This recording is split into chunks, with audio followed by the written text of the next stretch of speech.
مجھے لگ رہا تھا جیسے مجھے ڈپریشن ہو رہا ہے، اور میرے ڈپریشن کی دوا وہ تھا۔ میں نے اسے کال کر دی۔ 5ویں 6ٹھی بیل پہ اس نے فون اٹھایا، گہری نیند میں تھا۔ کہنے لگا کیا بات ہے یار؟ پہلی بار اس نے بے تکلفی سے بات کی۔ میں نے کہا وہ میسج کا جواب کیوں نہیں دیا؟ یہ کہہ کے میں رونے لگی۔ پھر اس کی آواز آئی، مایا مایا کیا ہوا؟ میں اور رونے لگی۔ میں نے کہا یہ شخص کبھی نہیں بدل سکتا، میں جو مرضی کر لوں، اس کا جتنا مرضی احساس کر لوں، جب دل چاہتا ہے کمرے سے باہر نکال دیتا ہے۔ اس نے گہری سانس لی۔ کہنے لگا اب کیا ہوا ہے؟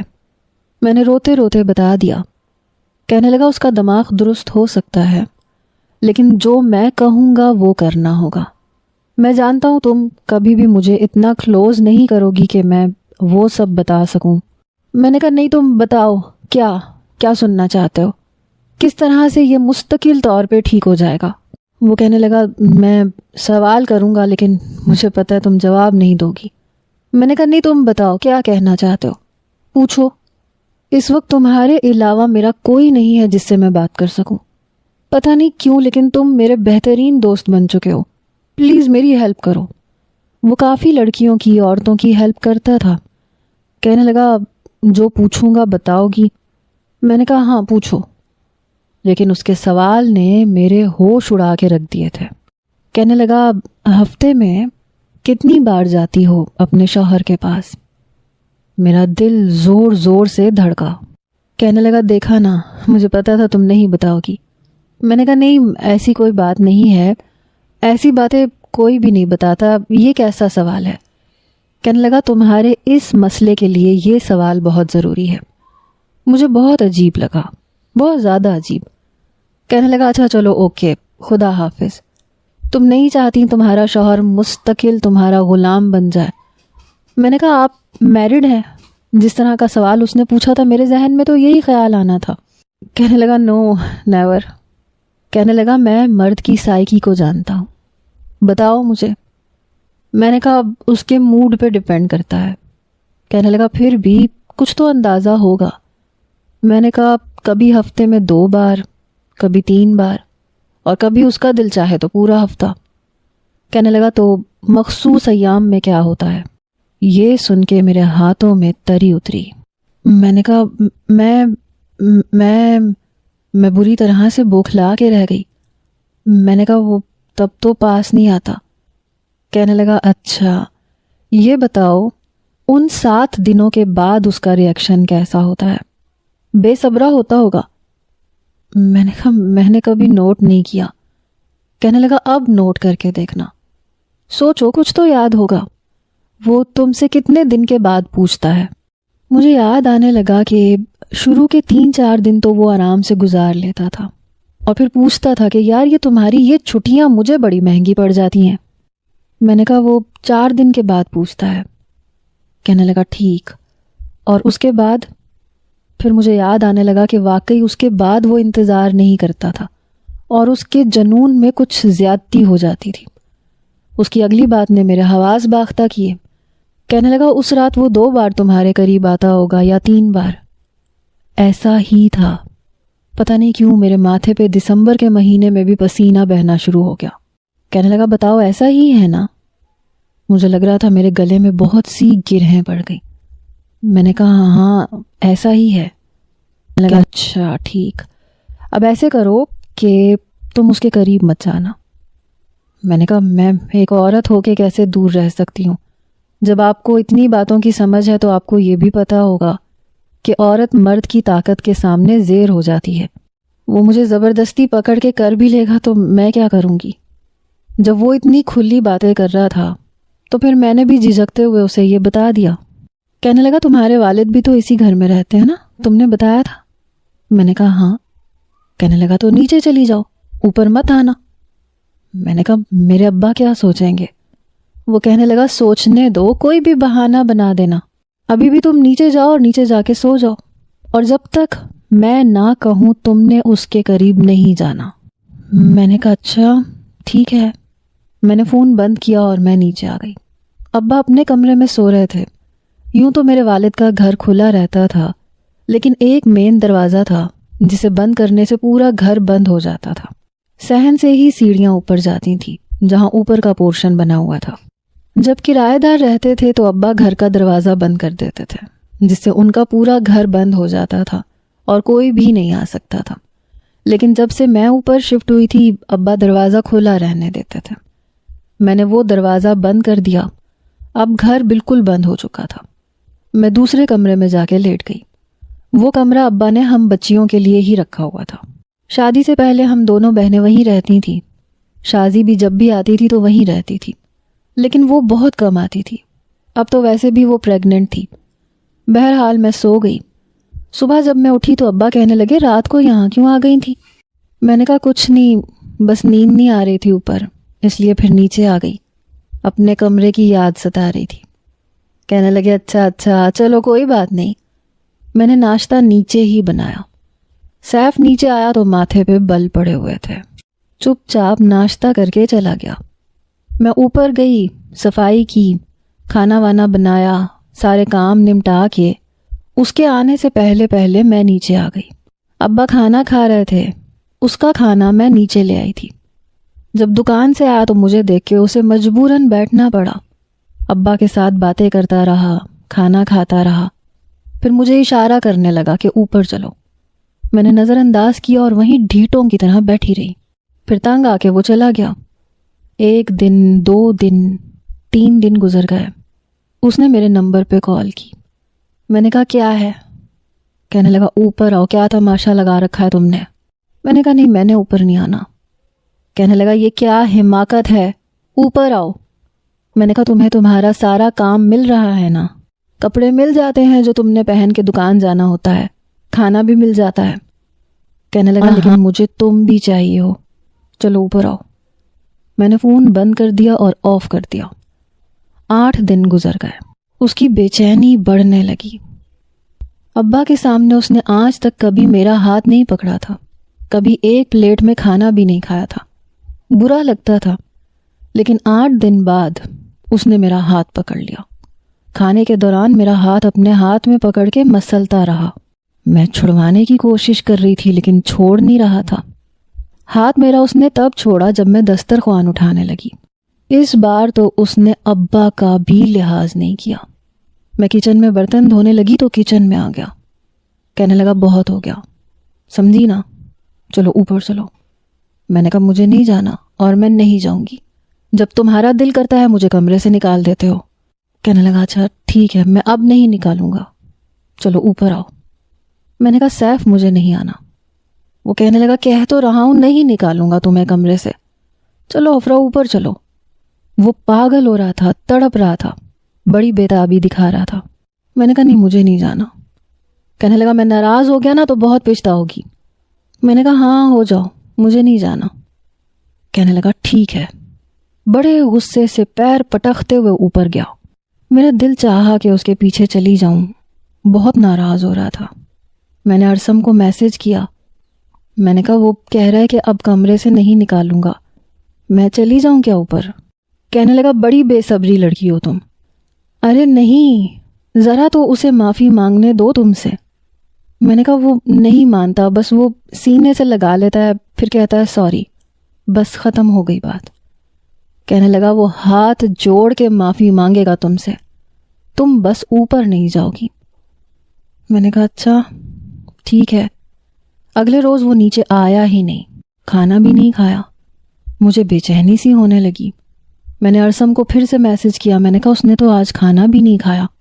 کہنے لگا تم عورتوں کا یہی مسئلہ ہے، ذرا شوہر کھانا نہ کھائے جان پہ تمہاری بن جاتی ہے، اتنا بھی اچھا نہیں ہے کہ بھوکا رہے۔ میں نے کہا وہ نہیں، وہ رہتا ہے، میں جانتی ہوں اسے۔ کہنے لگا یہی تو مسئلہ ہے کہ تم نہیں جانتی اسے، وہ تمہیں اوپر بلانے کے لیے یہ سب کچھ کر رہا ہے، ڈرامے کر رہا ہے، کرنے دو، پرواہ مت کرو۔ میں نے کہا اچھا۔ 1 ہفتہ اور گزر گیا۔ میں حیران تھی جب وہ نیچے آیا، میرے باپ کے سامنے اور میرے سامنے ہاتھ جوڑ دیے۔ کہنے لگا آئی ایم سوری، مجھے معاف کر دو۔ میرے ہوش اڑ کے رہ گئے، کیونکہ آج سے پہلے میں نے اسے اتنا بے بس کبھی نہیں دیکھا تھا۔ اس کا یہ روپ میرے لیے کسی بہت بڑے انکشاف سے کم نہیں تھا، مگر سیف کہنے لگا افرا آئندہ میں تمہارے ساتھ کبھی ایسی بدتمیزی نہیں کروں گا۔ وہ ہاتھ جوڑے میرے سامنے کھڑا تھا۔ میرے والد کہنے لگے کیا ہوا، کوئی بات ہوئی ہے تم دونوں میں؟ وہ کہنے لگا بس مجھے غصہ آ گیا تھا چاچا جی، اس لیے میں نے افرا کو کمرے سے نکال دیا تھا، یہ مجھ سے ناراض ہے۔ اس کی آنکھوں میں آنسو جھلملا رہے تھے۔ میرے والد نے کہا کہ یہ بھلا کیا طریقہ ہوا، میاں بیوی میں یہ سب تو ہوتا رہتا ہے، لیکن کوئی اس طرح سے بیوی کو تو کمرے سے نہیں نکالتا۔ وہ کہنے لگا میں بہت شرمندہ ہوں۔ میں نے کہا بابا آپ بیچ میں نہ بولیں، مجھے ابھی اس کے ساتھ اوپر جانا ہی نہیں ہے۔ سیف میرے پاس آ گیا، کہنے لگا میں معافی مانگ تو رہا ہوں تم سے، کہہ تو رہا ہوں آئندہ کبھی تمہیں کمرے سے باہر نہیں نکالوں گا، مجھے اپنی غلطی کا احساس ہو گیا ہے، پلیز میرے ساتھ اوپر چلو۔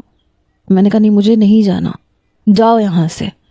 میرے والد کے ماتھے پہ بھی بل پڑے تھے، وہ اپنے کمرے میں چلے گئے۔ ان کے کمرے میں جاتے ہی سیف میرے بالکل قریب آ گیا، میرے دونوں بازو پکڑ لیے، کہنے لگا پلیز افرا چلو اوپر، میں 3 دن سے سو نہیں پایا، کیوں مجھے پاگل کر رہی ہو؟ میں نے کہا میرے بازو چھوڑو ورنہ بابا کو آواز دے دوں گی۔ وہ بے بس ہوا تھا، کہنے لگا کیا چاہتی ہو تم جو کہو گی کروں گا، بتاؤ مجھے کیا چاہیے تمہیں، کس چیز کی ضرورت ہے بتاؤ۔ میں نے کہا یہ تمہیں سوچنا چاہیے، فی الحال جاؤ یہاں سے۔ کہنے لگا نہیں تمہیں لیے بنا میں جاؤں گا ہی نہیں۔ بہرحال میں اس کے ساتھ نہیں گئی، میری منتیں سماجتیں کرتا ہوا وہ اوپر چلا گیا۔ میں نے فوراً سے اپنے کمرے میں آ کر ارسم سے بات کی، جتنی منتیں اس نے میری کی تھیں آج سے پہلے کبھی نہیں کی تھی۔ میرا دل تو چاہا کہ اس کے ساتھ چلی جاؤں، ضد چھوڑ دوں، لیکن مجھے ارسم نے سختی سے منع کیا، کہہ رہا تھا جب تک میں نہ کہوں اس کے پاس مت جانا۔ میں نے اسے میسج کیا تو اس نے مجھے کال کر دی۔ میں نے کہا اس نے میری بہت منتیں کی ہیں۔ کہنے لگا ابھی تو شروعات ہے، ابھی دیکھو تو صحیح وہ کیا کیا کرتا ہے۔ پتہ نہیں کیوں لیکن مجھے ارسم کی باتوں پہ بھروسہ ہونے لگا تھا، کیونکہ ابھی تک اس نے جو کچھ بھی کہا تھا وہ ہو رہا تھا اور میں حیران تھی۔ 5 دن اور گزر گئے، وہ روز آتا تھا، میری منتیں کرتا تھا۔ ایک بار آیا تو میرے لیے برانڈ کا سوٹ لے کے آیا، کہنے لگا یہ تمہارے لیے۔ میں نے کہا کیوں لائے ہو، تمہارے پاس تو کبھی میرے لیے گنجائش ہی نہیں ہوتی ہے۔ کہنے لگا لے آیا ہوں کہیں سے بھی۔ اس کی آنکھوں کے نیچے گہرے ہلکے پڑ چکے تھے۔ کہنے لگا کئی راتوں سے نہیں سویا، ترس نہیں آتا تمہیں مجھ پہ؟ میں نے کہا تمہیں آتا ہے؟ میرا تو دل پگھلنے لگا تھا، لیکن میں ارسم کی بات پہ قائم تھی۔ ایک بار تو وہ میرا ہاتھ پکڑ کے مجھے اوپر لے جانے لگا۔ میں نے کہا سیف میرے ساتھ زبردستی نہیں کرو۔ کہنے لگا تم سمجھ کیوں نہیں رہی ہو، تم میری بیوی ہو، کیوں میرا دماغ خراب کر رہی ہو؟ میں اتنے دن آج تک تمہارے بغیر نہیں رہا، ہماری شادی کو 1 سال ہونے والا ہے، اس 1 سال میں کبھی میں نے دن تمہارے بغیر نہیں گزارا۔ میں نے کہا میرا ہاتھ چھوڑو، میرے بغیر گزارو، تمہیں پتہ چلے کہ بیوی کیا ہوتی ہے، جب چاہتے ہو تمہیں میسر آ جاتی ہو، اس لیے تمہیں میری قدر بھی نہیں ہے۔ میں نے اپنا ہاتھ چھڑوایا، میں نے دیکھا وہ گھٹنوں کے بل بیٹھ گیا، میرے سامنے اپنے دونوں ہاتھ جوڑ دیے، رونے لگا، بے بس تھا۔ کہنے لگا یہ دیکھو تمہارے سامنے ہاتھ جوڑ کے تم سے کہہ رہا ہوں چلو، با خدا آج کے بعد تمہیں کبھی کمرے سے باہر نہیں نکالوں گا۔ اس کی بے قراری، اس کی بے تابی، اس کی بے بسی، میں بالکل سیر ہو چکی تھی۔ میں نے ارسم کو کال ملا رکھی تھی اور فون میرے ہاتھ میں ہی تھا۔ وہ سیف کی ساری باتیں سن رہا تھا، وہ میری منتیں کر رہا تھا، رو رہا تھا، بار بار کہہ رہا تھا کہ آج کے بعد اگر تمہیں کمرے سے نکالوں تو بے شک معاف نہ کرنا۔ میں سمجھ نہیں پا رہی تھی کہ مجھے کیا، مجھے بہت پسند ہے اور خوبصورت لڑکیوں پہ تو اور بھی اچھا لگتا ہے، چلو نا پہن کے دکھاؤ۔ وہ یوں ضد کر رہا تھا جیسے وہ میرا شوہر ہو، اور میں اپنے آپ کو بے بس محسوس کر رہی تھی۔ یہ نہیں کہ مجھے اس سے محبت تھی، نہیں مجھے اس سے محبت نہیں تھی، محبت مجھے صرف سیف سے تھی، وہ میرا شوہر تھا، شاید میں اس کے احسانوں تلے تھی۔ کہنے لگا کیا ہوا، تمہیں برا لگ رہا ہے؟ چلو چھوڑو، میں اپنے دل پہ پتھر رکھ لیتا ہوں۔ میں نے کہا نہیں ایسی بات نہیں ہے۔ کہنے لگا پھر کیسی بات ہے؟ چلو اپنا چہرہ مت دکھانا، اٹس اوکے۔ میں نے کہا ٹھیک ہے۔ میں نے فون بند کر دیا اور وہ برانڈ کا سوٹ پہنا اور اپنے چہرے کو چھپا کے اپنی باقی ویڈیوز اس کو بھیج دیں۔ جیسے واٹس ایپ پہ میں نے اسے ویڈیو بھیجی، فوراً سے ہی اس نے دیکھی، پھر ایک ہارٹ اس ویڈیو پہ لگا دیا۔ پھر مجھ سے کہنے لگا میں کچھ دنوں بعد پاکستان آنے والا ہوں، اتفاق ہے کہ میرے بھائی کی شادی ہے اور ہے بھی کراچی میں۔ میں نے کہا واقعی یہ تو بہت اچھی بات ہے۔ کہنے لگا ہاں، لیکن میری طرف سے انویٹیشن تمہیں بھی ہے۔ میں کچھ گھبرائی، میں نے کہا میں کیسے آ سکتی ہوں؟ کہنے لگا اپنے ہسبینڈ کے ساتھ آ جانا۔ میں نے کہا میں اس سے کیا بتاؤں گی؟ کہنے لگا تم مجھ سے کہہ دینا کہ تمہاری کسی جاننے والی کی شادی ہے اور تم دونوں کو بلایا ہے۔ میں کچھ سوچ میں پڑ گئی۔ آج تک میں نے کبھی اسے نہیں دیکھا تھا، نہ اس نے مجھے دیکھا تھا۔ میں نے کہا میں سوچ کے بتاؤں گی۔ کہنے لگا نہیں تم آؤ گی، دیکھو ابھی تک میں نے تمہاری بہت مدد کی ہے۔ اچھا اب تمہارے ایڈریس پہ ایک پارسل آئے گا، اسے ریسیو کر لینا۔ میں نے کہا میرے ایڈریس پہ پارسل کیوں آئے گا؟ کہنے لگا میں نے بھیجا ہے تمہارے لیے، گفٹ ہے، وہ پہن کے تم شادی پہ آنا۔ میں ابھی اس سے بات کر ہی رہی تھی کہ اس نے فون بند کر دیا۔ آدھے گھنٹے بعد میرے والد نے مجھے پکارا۔ میں نے کہا جی بابا۔ کہنے لگے بیٹا مسز سیف کے نام پہ کوئی پارسل آیا ہے، مجھے لگتا ہے تمہارا ہے۔ میرا دل دھک دھک کر رہا تھا۔ میں سیڑھیاں نیچے اتری، پارسل کافی بڑا تھا، پتہ نہیں کیا بھیجا تھا اس نے۔ میرے بابا کہنے لگے یہ کیا ہے؟ میرے بابا کہنے لگے یہ کیا ہے؟ میں نے کہا وہ میری دوست نے بھیجا ہے۔ کہنے لگے اچھا، وہ اپنے کمرے میں چلے گئے۔ میں وہ پارسل لے کے اوپر آئی، کھول کے دیکھا تو بہت بڑا باکس تھا۔ اسے کھولا تو اندر کچھ شاپنگ بیگز تھے۔ پہلے شاپنگ بیگ میں ایک ساڑی تھی، دوسرے شاپنگ بیگ میں جیولری تھی، ہاتھوں میں پہننے کے لیے اینٹیک سے کنگن تھے، یہاں تک کہ ایک سوٹ سیف کا بھی تھا۔ پھر ارسم کی دوبارہ سے کال آئی۔ میں نے فون اٹھایا تو کہنے لگا اپنے ہسبینڈ سے سلوا لینا، میری طرف سے تم دونوں کے لیے۔ میں نے کہا کیا ضرورت تھی آپ کو اتنا مہنگا گفٹ دینے کی؟ کہنے لگا نہیں اتنا مہنگا بھی نہیں ہے، لیکن آپ دونوں آؤ گے ضرور، پلیز یہ میری خواہش ہے۔ مجھے یہ سمجھ نہیں آ رہا تھا میں سیف سے کیا کہوں گی۔ پھر اس نے مجھے شادی کے لیے کارڈ کا PDF بھیجا۔ کہنے لگا اس میں لڑکا لڑکی کا نام لکھا ہے، کہہ دینا کہ اس لڑکی سے تمہاری جان پہچان ہے اور لڑکی تم سے ایسے ہی ملے گی، کسی کو پتہ نہیں چلے گا۔ یہ سب تو ٹھیک تھا، لیکن میں اس کے سامنے جانے سے کچھ کترا رہی تھی۔ شام کو جب سیف واپس آیا تو سب کچھ ہی پڑا ہوا تھا۔ کہنے لگا یہ کیا ہے؟ میں نے کہا دیکھو۔ اس نے ساڑی دیکھی، کہنے لگا یہ تو بہت مہنگی ہے۔ میں نے کہا کتنے تک کی ہوگی؟ کیونکہ جب سے شادی ہوئی تھی میں تو مارکیٹ جاتی ہی نہیں تھی، اور اگر جاتی بھی تھی تو بہت بڑے بڑے مالز میں جانا چھوڑ دیا تھا۔ سیف کی کمائی اتنی زیادہ تھی ہی نہیں، جو میں کماتی تھی اس میں بابا کی دوائیاں بھی آتی تھیں اور ان کی ڈاکٹر کی فیس بھی میں بھرتی تھی، باقی گھر اخراجات میں خود اٹھا لیتی تھی۔ کہنے لگا یہ کم از کم بھی 30-35 ہزار کی تو ہے، اس سے کم کی تو بالکل بھی نہیں ہے۔ یہ سن کے میں حیران ہوئی تھی۔ میں نے کہا یہ میری ایک دوست نے بھیجی ہے، اس کی شادی ہے۔ کہنے لگا اتنی مہنگی؟ اس کا دماغ کیا خراب ہو گیا ہے؟ میں نے کہا تمہارے لیے بھی جوڑا بھیجا ہے، وہ ایک پینٹ کوٹ کا کپڑا تھا۔ کہنے لگا یہ بھی کم از کم 4,000 کا تو ہے۔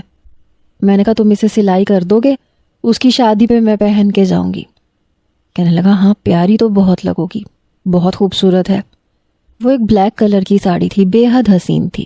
4 دن گزر گئے، سیف نے مجھے کپڑے بھی سی کے دے دیے۔ میں تیار ہوئی اور وہی سب چیزیں پہنی جو ارسم نے بھیجی تھی۔ پتہ نہیں کیوں میں بے حد نروس تھی۔ ایک شاندار بینکوے میں شادی تھی۔ ہم گئے تو موبائل میں میں نے وہ کارڈ دکھایا، اس لیے ہمیں اندر جانے دیا گیا۔ سب چہرے انجان تھے، میں کسی کو جانتی ہی نہیں تھی، اس لیے میں بہت نروس ہو رہی تھی۔ ہم دونوں ایک ہی ٹیبل پہ بیٹھ گئے۔ میں ساتھ میں 5,000 لے کے گئی تھی تاکہ دلہن کو تحفے کے طور پہ دے سکوں۔ کچھ ہی دیر میں دلہا دلہن بھی آ چکے تھے، نکاح بھی ہو چکا تھا۔ سیف کہنے لگا کافی شاندار قسم کی شادی کی ہے انہوں نے، جاؤ اپنی دوست کے پاس جاؤ، اس سے جا کے ملو۔ میں نروس ہو رہی تھی، میں اٹھ کے کھڑی ہو گئی، آہستہ آہستہ چلتے ہوئے اسٹیج تک گئی۔ سامنے دلہا دلہن بیٹھے ہوئے تھے، جو بھی ملنے آ رہا تھا اس سے مسکرا کے بات کر رہے تھے۔ میں نے دلہن کے ہاتھ میں وہ اینولپ رکھ دیا، وہ مجھے اجنبی نظروں سے دیکھنے لگی۔ میں نے کہا میں مایا۔ کہنے لگی اچھا آپ ارسم بھائی کی گیسٹ ہیں، انہوں نے بتایا تھا مجھے یہ سمجھ نہیں آ رہا تھا کہ میں وہاں پر بات کس سے کروں اور دلہن سے بھی کیا بات کروں۔ کچھ دیر میں اسے شادی کی مبارکباد دے کر میں جیسے کھڑی ہوئی، مجھے اپنے عقب سے ہیلو کی آواز آئی۔ یہ آواز میرے لیے انجان نہیں تھی، لیکن میرا دل بڑی زور زور سے دھڑک رہا تھا۔ میں نے پلٹ کے دیکھا تو 35 سے 40 کے بیچ کا ایک نوجوان میرے سامنے کھڑا تھا، پینٹ کوٹ پہنے ہوئے، کافی خوش شکل اور سحر انگیز شخصیت کا مالک مجھے مسکرا کے دیکھ رہا تھا۔ کہنے لگا مس مایا۔ اس نے اپنا ہاتھ میری طرف بڑھایا۔ پتہ نہیں کیوں میں بے تحاشا نروس تھی۔ آج تک میں نے اس شخص کا کوئی بھی تصور نہیں باندھا تھا۔ آواز جتنی دلکش تھی، شخصیت بھی اتنی ہی سحر انگیز تھی۔ میں نے جھجکتے ہوئے اپنا ہاتھ اس کے ہاتھ میں دے دیا، جو اس وقت شاید نروس ہونے کی وجہ سے سرد پڑ چکا تھا۔ اس نے ہاتھ ملا کے میرا ہاتھ چھوڑ دیا۔ کہنے لگا جیسا سوچا تھا ویسا ہی پایا، بہت خوبصورت ہو تم۔ پھر کہنے لگا چلو اپنے ہسبینڈ سے ملواؤ۔ میں بری طرح سے گھبرائی۔ میں نے کہا وہ سیف سے؟ کہنے لگا ہاں ظاہر سی بات ہے، وہی ہے نا تمہارا شوہر۔ میں نے کہا وہ پتہ نہیں کیا سوچے گا آپ کے بارے میں۔ کہنے لگا چلو تو وہ کچھ نہیں سوچے گا، اتنا گھبراتی کیوں ہو؟ میں ساتھ ہوں تو گھبرانے کی کوئی ضرورت نہیں ہے۔ بلا کا اعتماد تھا اس شخص میں۔ میں چلتے ہوئے سیف کے پاس آئی۔ مجھ سے پہلے اس نے سیف کی طرف ہاتھ بڑھایا۔ ہیلو مسٹر سیف، کیسے ہیں آپ؟ سیف نے ہاتھ بڑھایا، کھڑا ہو گیا، مجھے سوالیہ نظروں سے دیکھ رہا تھا۔ ارسم سے ہاتھ بھی ملا لیا تھا۔ ارسم کہنے لگا میں کنزا کا بھائی ہوں۔ یہ سن کے سیف کہنے لگا اچھا۔ پھر وہی رسمی سی باتیں ہونے لگیں، خیر خیریت، کیا کرتے ہیں، یہ سب۔ پھر وہ چلا گیا۔ سیف کہنے لگا یہ تمہاری دوست کب بنی؟ آج سے پہلے تو میں نے کبھی کسی بھی جگہ تمہارے منہ سے نہیں سنا اس کا نام۔ میں نے کہا